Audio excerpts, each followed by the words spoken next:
Ang latest, ang hottest sa showbiz and entertainment. Heto na sa Ang Pilipinas Ngayon. Hello! Magandang araw sa ating mga chismoso at chismosang nag-aabang ng ating mga trending na balita sa mundo ng showbiz. Ito na ang ratsyada ng ating mga chika. Damay-damay na ito. Tila nakakaladkad na ang lead vocalist ng River Maya na si Rico Blanco na dating boyfriend ni Maris Racal sa issue ng hiwalayan ng dating magkarelasyon na sina Jam Villanueva at Anthony Jennings.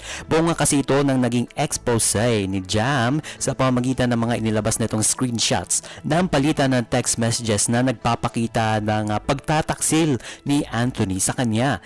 Kaya naman hindi maiwasan na balikan ng ating mga netizens ang ginawang naging hiwalay ni Rico at Maris nitong Hulyo at ginawa na itong memes o mga nakakatawang post sa social media.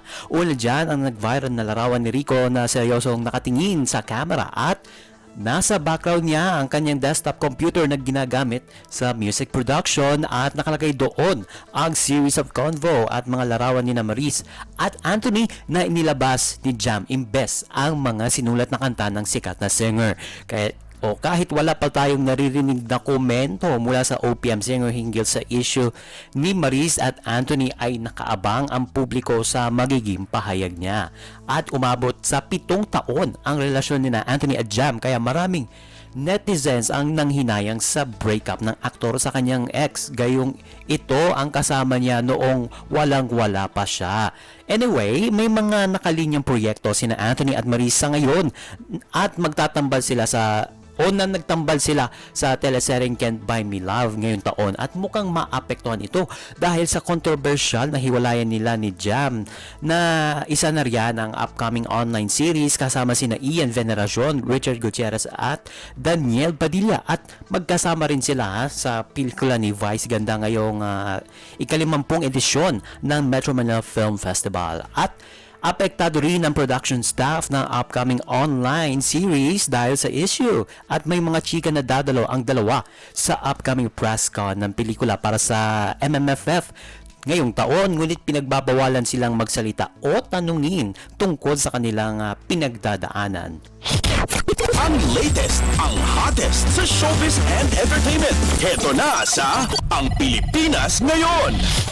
At sa uli nating Chika for today, she is coming home for Christmas. Yan ang matatanggap na regalo ng celebrity at negosyante na si Neri Naig Miranda dahil pinalaya na ito ng korte. Sa inilabas na desisyon ng Pasay City Regional Trial Court Branch 112, ipinag-utos nito ang pagpapalaya kay Neri mula sa Pasig City Jail Female Dormitory na pinirmahan ng Branch 112 Presiding Judge na si Gina Bibat Palamos at natanggap na ng Bureau of Jail Management and Penology ang kautusan mula sa korte at inihain na ang release order habang nasa ospital pa si Neri dahil sa 5 araw na medical furlough nito.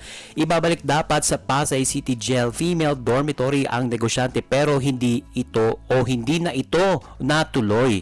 Ang pagpapalaya kay Neri ay isang magandang balita para sa kanyang pamilya dahil hindi na ito magpapasko at magbabagong taon sa kulungan. Inaasahan na kasi na sa Pasay City Jail magditiwang ng Kapaskuhan at bagong taon ang aktres dahil non-bailable o walang piyansa ang kinakarap niyang kasong syndicated estafa. Nauna nang nag-post ng bail si Neri para sa kinakarap na 14 na count ng violation ng Securities Regulation Code at mas pinaaga rin ang arraignment at pre-trial ni Neri base sa kautusan ng korte. Yan ay sa December 11, 2024 mula sa petsang January 9, 2025. Ang latest, ang hottest sa showbiz and entertainment. Heto na sa Ang Pilipinas Ngayon. And OMG, wala na tayong sapat na oras para sa ating balita artista. Maraming salamat mga kachismis sa pakikinig sa aking mga chika for today. Ako po si Mama JT para sa Radyo Pilipinas World Service. Ang latest, ang hottest sa showbiz and entertainment. Heto na sa Ang Pilipinas Ngayon.